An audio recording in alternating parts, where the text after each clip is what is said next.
বিরল থানা সংলগ্ন জীবনমহল। এখানে অনৈতিক কর্মকাণ্ড এবং অনইসলামিক কর্মকাণ্ড প্লাস আকিদা বহির্ভূত কার্যক্রম হয় এখানে। প্লাস আমরা তথ্য পেয়েছি, মজবুত গোপন তথ্য পেয়েছি, এখানে নারীদেরকে নিয়ে ব্যবসা করা হয়। আজকে দেখেন তার ভিতরে দাও দাও আগুন, এই দাহের মধ্যে দেখেন কি সুন্দর।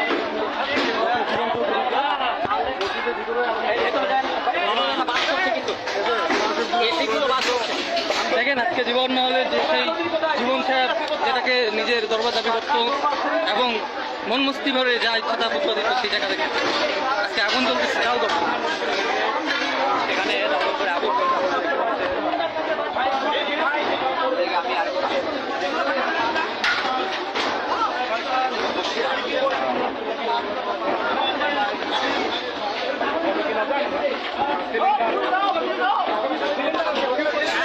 ভাই ভাই সিলিন্ডার আছে ভিতরে, ভাই সিলিন্ডার আছে।